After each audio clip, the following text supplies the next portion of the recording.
When turning 40, you should consider a number of health screenings and lifestyle changes to help you stay healthy. And with our Alexandra Lewis turning 40, it is time to get serious about health screenings.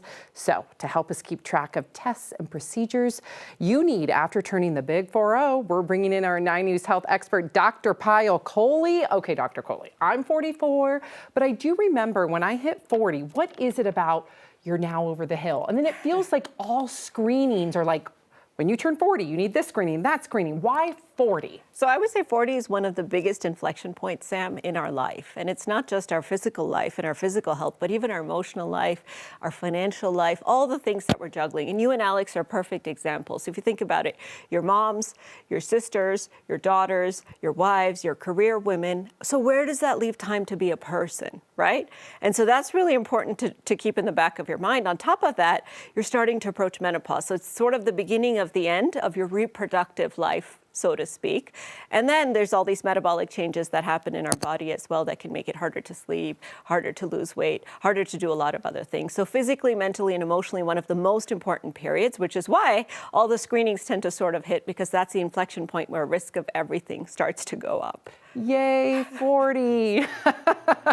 Happy birthday, Alex. No, but honestly, when I turned 40, it was liberating for me personally, aside from, but the medical stuff should be empowering, and that's why we have you here. So let's talk about all those screenings. What screenings should you start, and should you do them on an annual basis, or does it depend on the screening? It depends on the screening. So there's a bunch of screenings, and I want you to be doing this too. So blood pressure. As we get older, our skin gets wrinkles, and we spend a lot of time babying our skin, but our blood vessels get stiffer.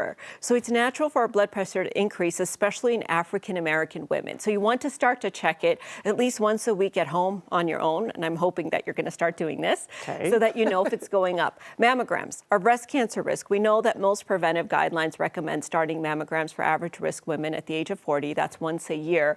You may also need an ultrasound, or you might need an MRI.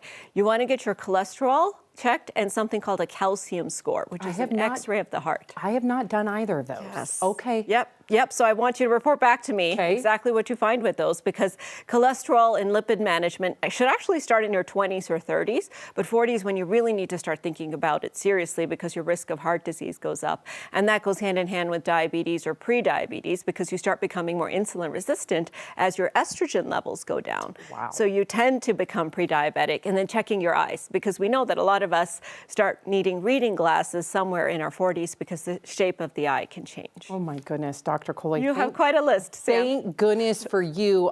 Also, though, I do want, and I hope that this is something you and I can continue to talk about with Alex, is perimenopause and menopause. Because again, unfortunately, the more I talk about peri and menopause with other women who are, I think I'm in peri, we don't know what that is. So we're going to have maybe an ongoing series with you to really dive deep into peri and menopause. We are going to, Sam. And, blood tests can help you, your periods can help you, but some of the changes that start to happen, your fat redistributes. So you start to notice a lot more fat on your tummy and on your belly than ever before, right?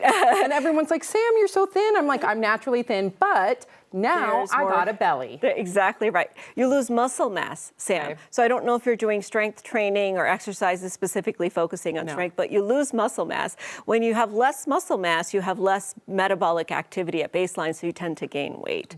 So it's really the perfect storm of a lot of changes that happen physically to our body, much less the emotional changes of perimenopause. All right. Well, it's not, this is all good stuff, right? So I want people to understand that we all can be empowered when we turn 40, be our own advocates when we turn 40. And I'll tell you what, 40 plus has been the best years of my life. So we love you, Alex. Happy birthday.